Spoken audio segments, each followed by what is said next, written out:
Assalamualaikum warahmatullahi wabarakatuh. Hari ini saya wawancara eksklusif kepada salah seorang Sekretaris Jenderal APNI, yaitu Asosiasi Pertambangan Nikel Indonesia. Demikian informasi yang kami dapatkan dari Ibu Media. Bu, saya dengar informasi Ibu sebagai sekjen ya dari APNI ya, Asosiasi Pertambangan Nikel Indonesia ya.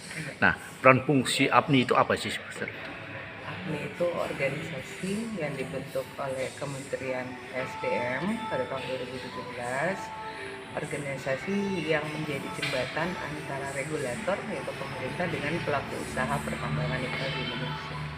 Nah, kalau kita berbicara ke niaga nikel untuk saat sekarang, situasi kita ini kan tidak menentu nih, baik itu dari perekonomian maupun situasi dunia gitu ya. Nah, untuk saat ini nikel sendiri bagaimana Bu untuk menyikapi dari APNI-nya Bu? Malah kalau kita bilang waktu kondisi pandemi, dari pertambangan nikel nggak terlalu merasakan dampak ya, karena kita di pertambangan. Kedua, dengan harga nikel juga sejak Indonesia di stop ekspor di tahun 2019 akhir, jadi stok dunia menipis sehingga banyak investasi yang diwajibkan untuk berinvestasi di Indonesia. Jadi asing banyak masuk ke Indonesia untuk membangun industri hilirnya dari pengolahan biji nikel. Nah, dengan begitu harga sudah meningkat, bahkan bulan kemarin itu harga sempat mencapai rekor yang belum pernah terjadi, dan kami lagi menikmati ya hasil yang luar biasa ya untuk khususnya biji nikel. Tambah lagi dampak perang antara Rusia dan Ukraina, di mana Rusia juga sebagai salah satu negara penghasil terbesar biji nikel, processing nikel, yang menyetop suplainya ke Eropa dan luar. Nah, yang mendapatkan keuntungan itu salah satunya adalah Indonesia dan Filipina. Nah, dalam hal ini Indonesia itu kita harus tahu bahwa Indonesia itu negara terbesar penghasil nikel dunia ya, terbesar. Jadi secara cadangan dan secara produksi.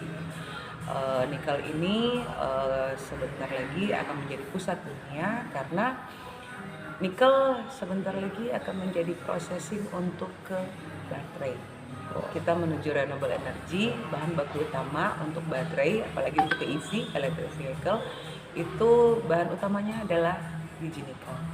Jadi nikel merupakan salah satu primadona dong jadinya di Indonesia. Dunia ya, yang Dunia. tertujunya ke Indonesia karena kita terbesar dunia. Oh, terbesar dunia ya. Bu, sedikit Bu, kalau kita bicara Indonesia Bu, karena untuk yang menjadi prioritas khusus nikel ini di Indonesia ini, apakah wilayah tertentu atau memang daerah-daerah yang bagaimana Bu kira-kira?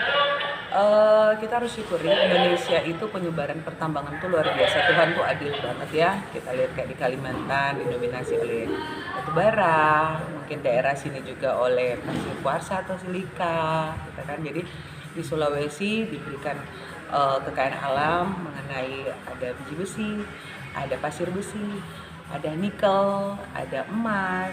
Ya, jadi luar biasa penyebarannya, Tuhan adil banget ya. Setiap provinsi itu punya keunggulan masing-masing untuk sumber daya alam. Nah, untuk biji nikel sendiri itu terbesarnya hanya ada di Sulawesi Tenggara, Sulawesi Tengah, sebagian Sulawesi Selatan, kemudian Maluku Utara, dan Maluku sampai ke Papua, Papua Barat. Artinya lebih ke Indonesia Timur. Mungkin Bu, sedikit Bu harapannya Bu selaku Sekjen APNI menyikapi dengan perkembangan saat ini. Ya, sebenarnya kita bagaimana kita mengolah ya. Ini kekayaan sumber daya alam. Kalau kita berbicara Undang-Undang Dasar 45 Pasal 33, segala sumber daya alam Indonesia itu untuk siapa? Untuk kemakmuran rakyat Indonesia. Secara regulasi, secara aturan Indonesia itu sudah paling benar. Tapi bagaimana pelaksanaannya ya. Dan yang kedua, bagaimana kita mengolah sumber daya alam ini betul-betul bermanfaat dan tepat guna. Jadi bukan hanya sekelompok orang tertentu yang bisa menikmati hasil sumber daya dan harta karun, tapi satu adalah masyarakat sekitar. Kita berbicara masyarakat ikat tambang. Nah, kita tahu bersama bukan hanya di daerah kita ya, di pertambangan nikel, tapi di setiap tambang manapun kita melihat pengusaha-pengusaha mengeruk sebanyak-banyaknya, tapi kita lihat desa sekitar kok begitu-begitu aja.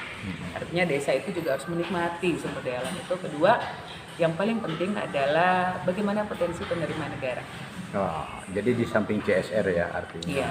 Kalau CSR itu sudah kewajiban perusahaan Kewajiban ya. gitu. Tapi dampak positif, kemudian dampak makro, dampak ekonomi, dampak domino dari processing pertambangan dan industri hilirnya harus punya dampak manfaat, dampak positif masyarakat sekitar, pemerintah daerah, terutama juga penerimaan negara. Sedikit Bu, kalau kita melihat gambaran ini dampak positif yang kepada masyarakat sekitar, apakah ini salah satu bisa mempekerjakan masyarakat lokalnya atau bagaimana kira-kira Bu? Kalau berbicara tambang, udah otomatis ya kalau satu perusahaan membuka wilayah pertambangan, mereka mempekerjakan masyarakat sekitar. Kebanyakan masyarakat sekitar karena rata-rata pemilik lahan juga masyarakat di situ ya. Jadi bagian dari mengakomodir masyarakat sekitar untuk dipekerjakan di wilayah pertambangan. Kecuali mungkin tim ahli atau tim ahli perusahaan secara manajemen atau processing. Tapi kan kalau kita ini di hulu di pertambangan. Nah, tidak dipungkiri dengan sudah adanya industri hilir di Indonesia saat ini kita adalah negara terbanyak ya untuk nikel, untuk prosesing pabrik olahan, dan kebanyakan masih dikuasai oleh negara Cina. Saat ini sudah berdiri 27 pabrik industri pengolahan biji nikel dari total sekitar 98 industri olahan nikel. Nantinya yang sudah tersebar ada di Sulawesi, Maluku Utara, di Jawa juga ada. Nah, kebanyakan industri-industri itu membawa tenaga kerja asing. Nah, sekarang kalau kita bicara industri ya Bu, yang mana industri ini sekarang apakah ini menggunakan sistem ekspornya mentah atau setengah jadi atau bagaimana Bu sekarang ini?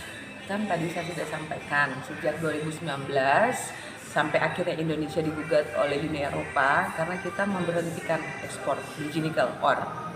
Ya, kebijakan pemerintah sekarang adalah betul-betul menstop biji nikel raw material dengan harapan industri hilirnya ada di sini. Ya, jadi banyak investor sudah datang, tapi saat ini masih didominasi oleh negara Cina. Mereka membangun industri olahan ya di sini. Nah, apa produknya dari biji nikel itu kami para penambang itu karena sudah tidak bisa diekspor lagi, jadi kami kan mengirim ke pabrik-pabrik yang sudah berdiri, sudah berproduksi. Biji nikel itu diolah menjadi nikel pig iron, ferronikel, bahkan sudah biji nikel itu pengolahannya itu bisa menjadi stainless steel ya. Stainless steel dan sekarang sudah berdiri pabrik untuk pengolahan baterai katoda. Oke, terima kasih. Demikian wawancara kami kepada Sekretaris Jenderal Asosiasi Pertambangan Nasional Indonesia.